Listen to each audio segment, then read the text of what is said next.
Hi everyone, Bernard here. Hope you're all staying safe and well. Welcome to the latest, or welcome back, or welcome for the first time if you've not been on this one before to the Citizen channel. Please, thanks for tuning in today. Is that what they say? I don't know if I used to say that in the old days, didn't they? Yeah, so we're going to have a look at a big match preview today, a big match look at the visit of Brighton and Hove Albion. It always seems a bit unfair we're playing two teams, but we always seem to do okay, don't we? That's an old joke, but I'm sorry, I'm an old person. There you go.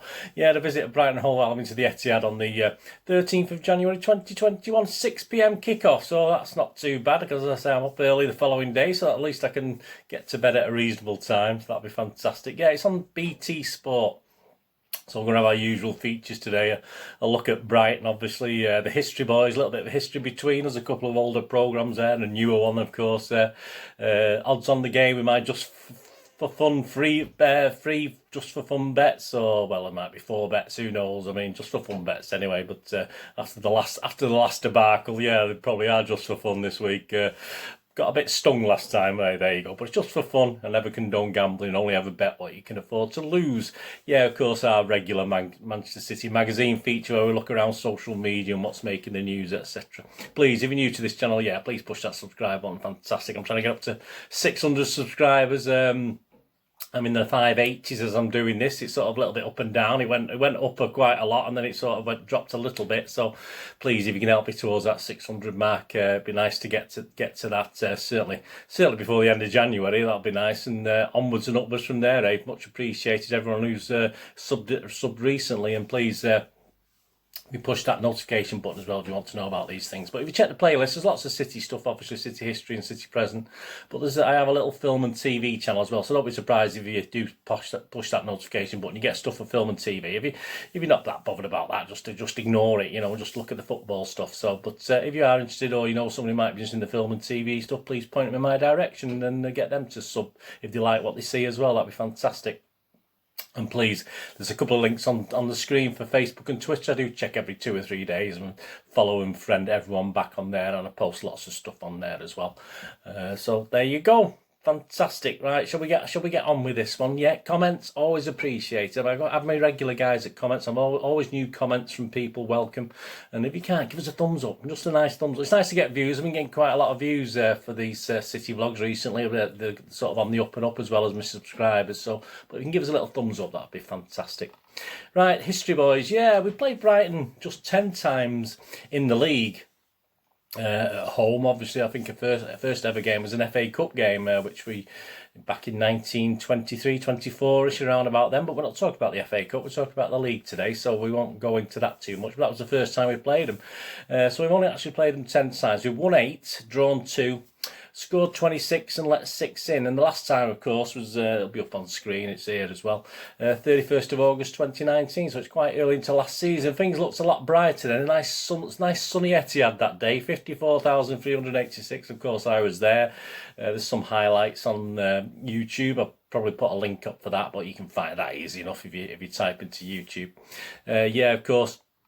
1-0 after, literally into just after the first minute passed, I think, just literally into the second minute, Zinchenko found David Silva, who pulled it back for a KDB to side foot in. It was 2-0 on 42 minutes, and Mahrez, subtle, wonderful back heel to KDB, who finds Aguero, who controls it, takes out the defenders and blasts into net. Very, very 93-20 like, which he's done a few of those, hasn't he? But if you watch it back, you'll know what I mean by that.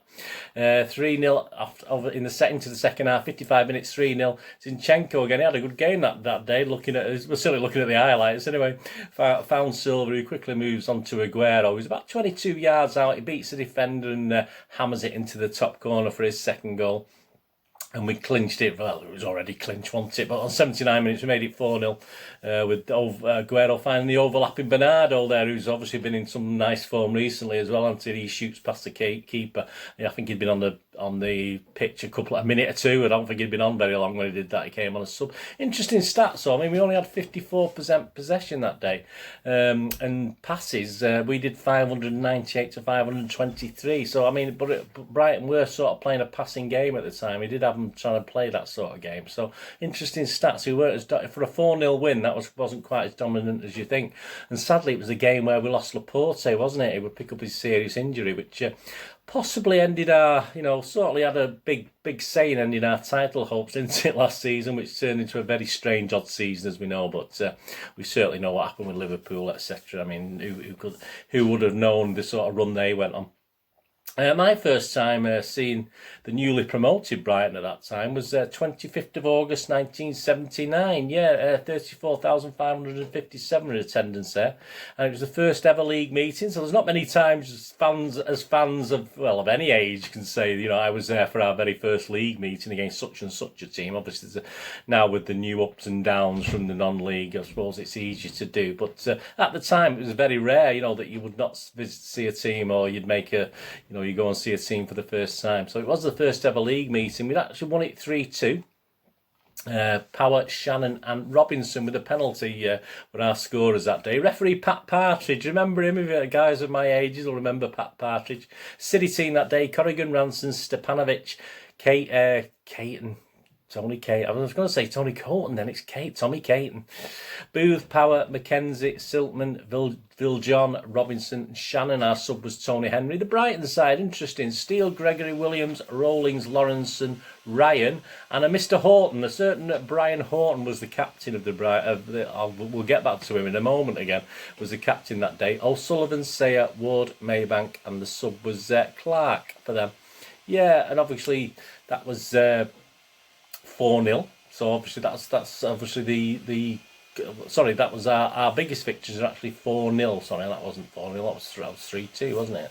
And our most recent, of course, was the 2019 one, which we've talked about. But we also beat them 4-0 on the 13th of February 1982 with an attendance of just over 30,000, 30,038, with Trevor Francis, Kevin Reeves, not Keanu Reeves, Kevin Reeves, Bobby McDonald, and an own goal from a guy called Stevens for Brighton. Our team that day: Corrigan, again it'll be mentioned in a moment, Ransom, McDonald, Reed, Bond, Creighton, Ryan, Francis, Hartford, Power and Reeves. Sub was Steve Kinsey. For Brighton it was Mosley, Stevens, Nelson, Grealish.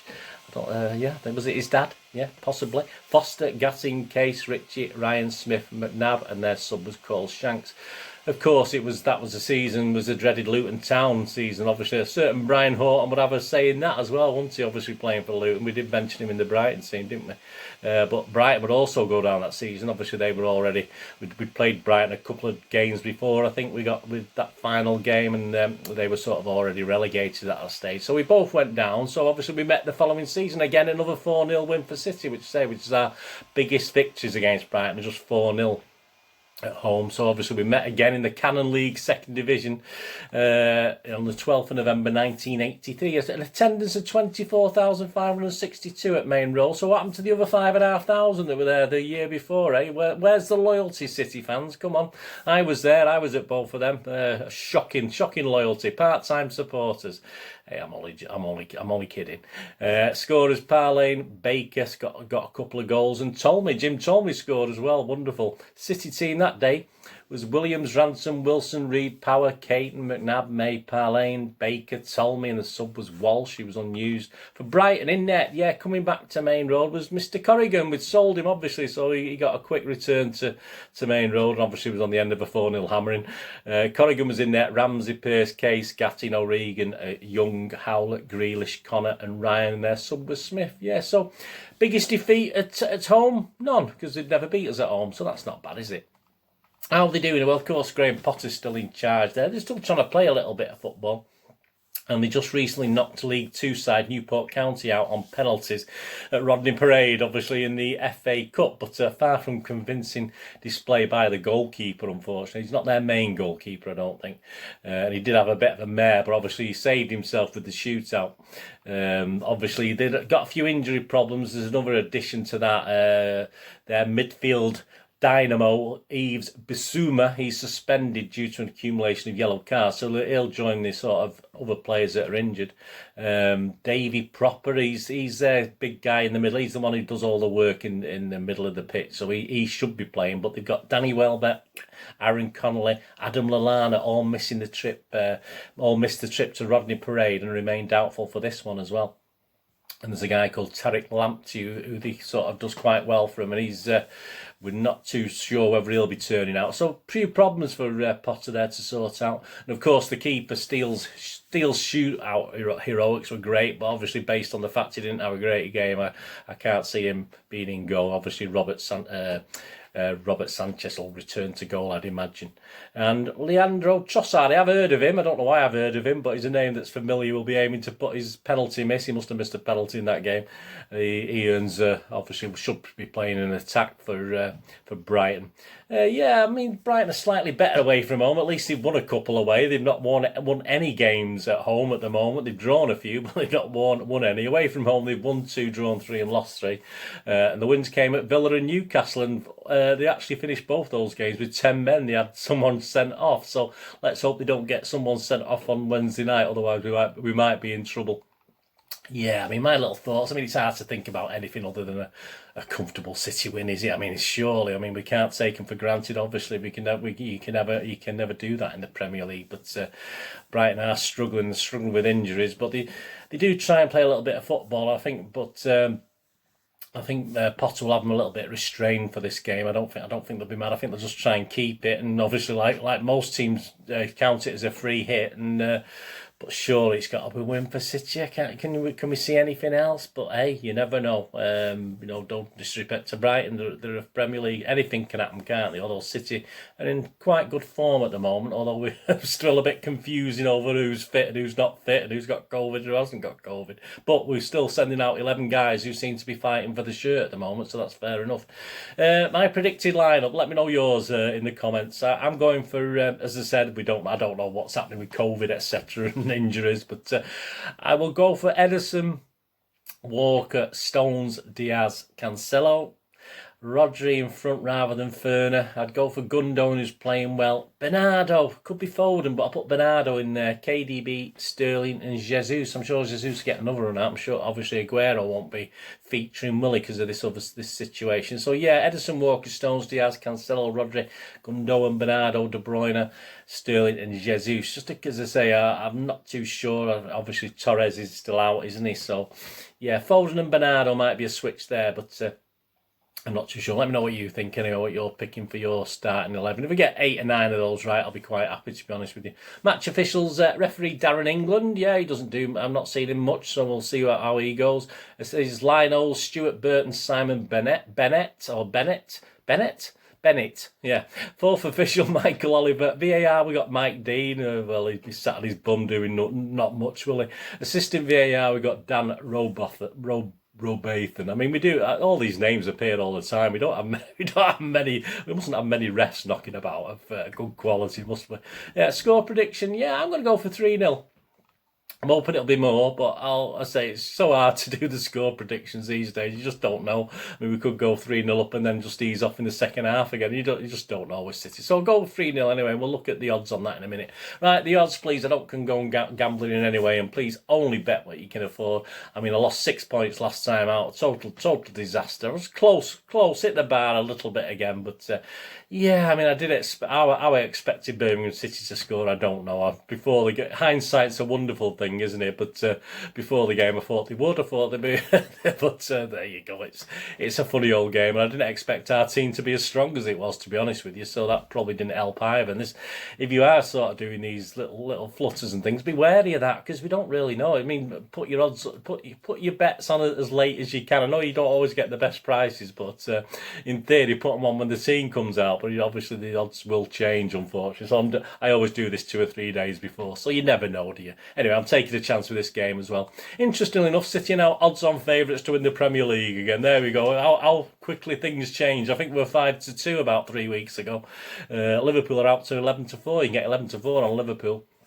And there's no odds on Brighton to win the league, but you've got 7-2 to be relegated. So they are like the 5th favourites. Will they be? Well, I'll let you know what I think after the game anyway, whether they look as though I think they should be based before I see them. I think they should be all right. I've not watched much of them this season. The match odds 1-7 on for City to win, 15-2 the draw, 17-1 for a Brighton win. First goal scorers, again, it's not a thing I like to do, but just for your information, Jesus is 7-2, Sterling 7-2, Mahrez 9-2, KDB 5-1, Foden 6-1, Bernardo 8-1. Both teams to score. I mean, I would probably prefer no with this one, but it's 8-13 on, so not really worth it. Yes, 65. And the correct scores, yeah, I'm going to have a couple of little flutters. I'm going to have a point each on 3-0. That's 13-2, which is what I predict. I go for 4-0 as well at 10-1. So I'll have a point each on those. If you fancied Brighton to get one, it would be 3-1 is 12-1 and 4-1 is 16-1. So if you fancied that. Half time, full time. I mean, I can't see beyond City. To be honest with you, that's 8-13 on. I don't really like that price. Draw and City to win. If Brighton keep a clean sheet first, keep us at bay first half, and it's a draw at half. Obviously, I'm just discounting the fact that Brighton are going to win this. No disrespect to Brighton. I'm just looking at this with my head, and I just can't see past the City victory. But a draw and City's 11-4, so that's interesting. If you can think Brighton can hang on for a half. Anytime goal scorers, there's no real value again. I mean, again, who's playing? KDB 6-5, so you got odds against, so that's not too bad. And Gundogan's 13-5, so that's odds against, so that's not bad either. And the under-over market, yeah, I mean, it must be a shoe-in for over 2.5, but that's 4-9 on. Over 3.5 at a pinch, yeah, that's 4-6, slightly better if you fancied that. But the next couple of little bets, I'm just going to have a point each on the winning margin. I'm just going to go to win by 3 goals. If you shop around, you can get 7-2 to win by 3 goals, City to win by 3 goals, and you can get to win by 2 goals, you can get 10-3. So I'm more or less going with my correct scores there and hoping to double up a little bit of profit on this. But as I said, it's sort of up in the air, this one.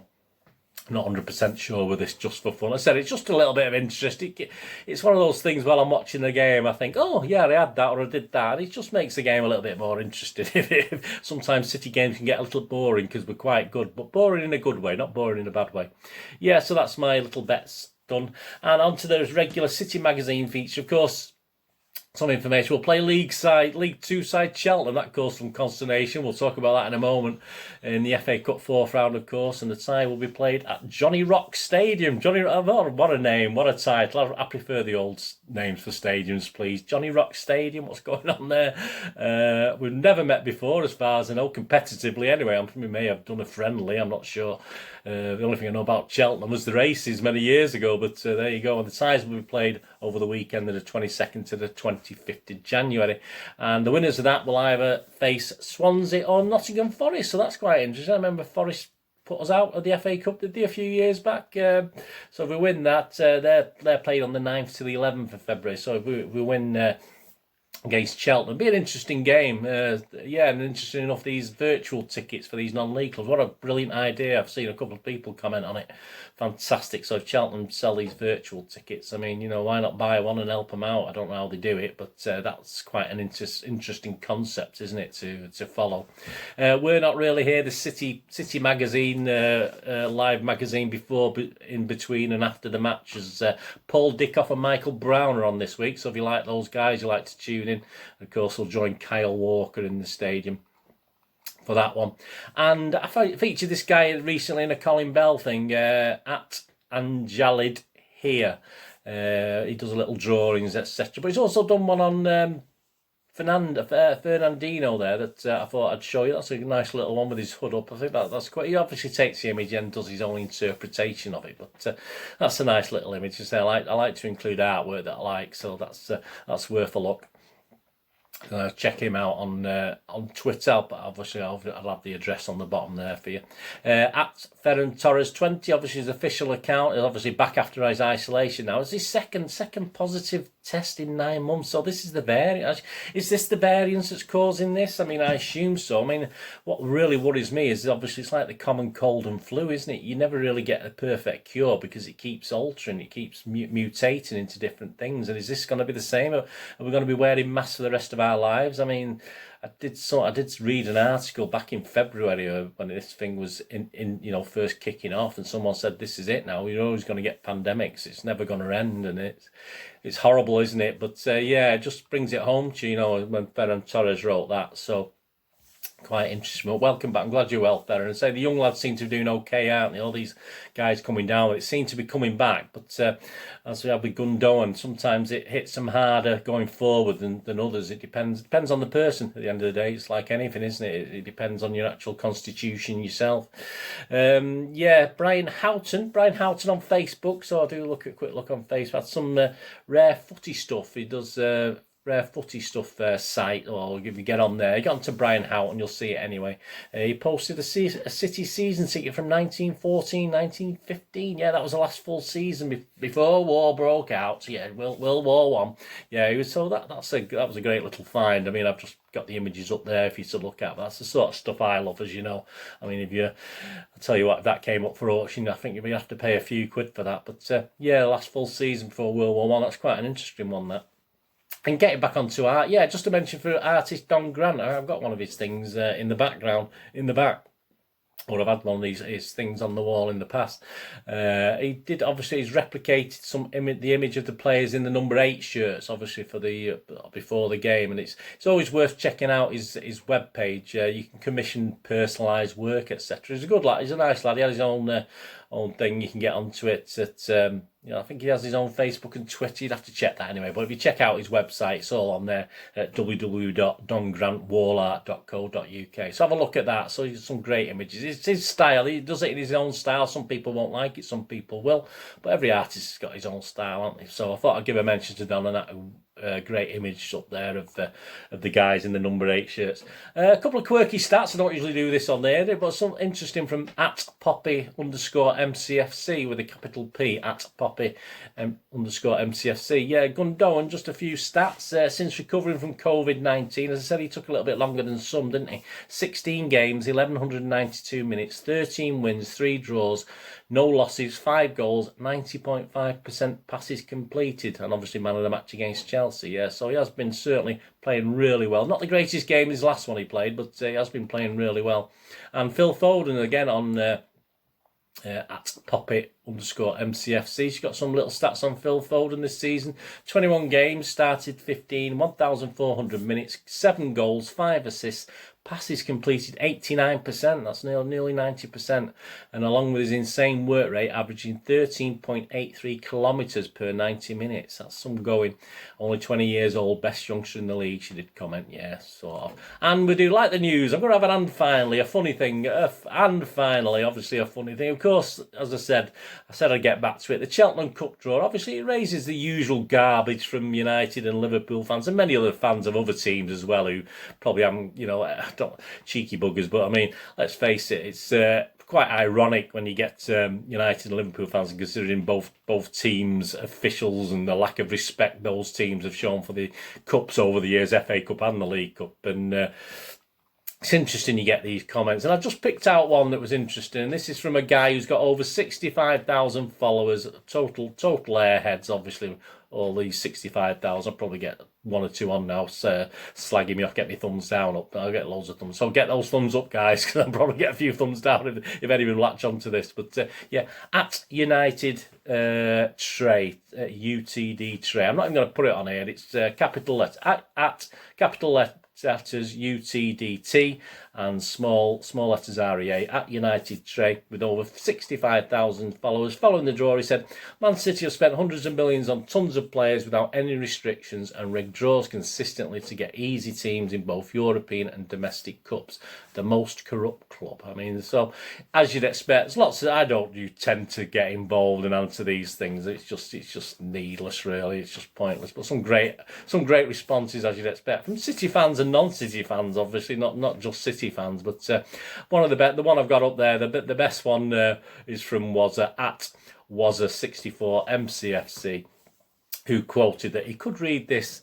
He could read his Christmas present that he got this year. So I thought that was a great image, and the Ladybird book there of penalties. I thought that was quite funny. So, as I say, there was lots of good responses. I just thought I'll pick that one out. If I haven't picked yours out, if you respond fair, I'm sorry, but I thought that was very funny. Just to finish off today, just a bit lighter. So, yeah, I mean, hopefully Mr. What's he called? I can't forget his name. Right? Hopefully Trey at United. Trey, perhaps tongue in cheek when he did that, but there's no little winks or capital letters, so perhaps not. I mean, if he truly believes that, I mean, it's pretty sad. But then again, he's got 65,000 followers. He has to pander to them, doesn't he? He has to put stuff out that they want to hear, which is how it is. And hey, well, that's how it is. I'm not gonna, I will criticise him because he's obviously not very clever. But hey, all respect to him. He's got 60. He's about 60, or 60 odd thousand more than I've got on Twitter. That's for sure. Well, certainly one of my accounts. I've got 2 accounts. Obviously a movie nostalgia one and a Bernard one. So quite a lot more than me, but does it matter at the end of the day? But it's quite funny. But he just echoes the sentiment of a lot of opposing fans about City's cup draws. At the end of the day, when you're one of the best teams in the country and have been for nigh on 10 years, there's never going to really be many games that aren't easy for you, are they? Let's be honest about it. And that's always been my response over the years to that quote. When you're the best, I mean, what can you do? You're always going to get easy ones. And people have commented about we've recently drawn United and Arsenal away in cups, and all right, they were. How much sort of bigger do you want to get? All right, we've not drawn Liverpool, which are probably our nemesis, aren't they? Which is fair enough, but that's it's just a look at the draw, isn't it? We'll probably get Liverpool, 4 or 5 years on the trot or something like that coming up. It's just how it is. It's just happens, doesn't it? Anyway, thanks for watching. Thanks for joining me. Of course, I'll be back with the big match analysis of the Brighton and Hove Albion game on Thursday, so I'll put that out on Thursday. And of course, a match preview of the Crystal Palace game, another game at the Etihad we're playing on Sunday. I think it's Sunday, 7:15 p.m. So no, I could do it a little bit early, but never mind. So that will either come out on Friday or Saturday. I'll know nearer the time. Just keep that notification pressed so you know. And please check out my recent Citizen channel as I'm recording this. It's scheduled to go out on my City Pass Horrible Histories, my little City Horrible Histories feature. But hey, it's not all doom and gloom. There's a little bit of entertainment in there as well. It's where City fans' emotions ran very high on a trip to Goodison Park back in January the 13th, 1991. So please check that out. An interesting game, an interesting scenario. So, as I say, nothing wrong with Horrible Histories. It all adds to it's all part of history, isn't it? It's all part of City's history. So even if it's not so great, it's still good to watch and listen to and find out about. So please check out that. Anyway, thanks for joining me today for this big match preview, the Brighton Hove Albion game. Whatever you're going to do the rest of the day, have a great one. Look after yourselves, look after your friends, look after your families. More importantly, let's all look after each other. So we meet again here on my Citizen channel. Perhaps you flit over and have a look at my film and TV channel. Whatever it is, please stay safe, Blues. Come on, City. Thanks for watching. Bye-bye.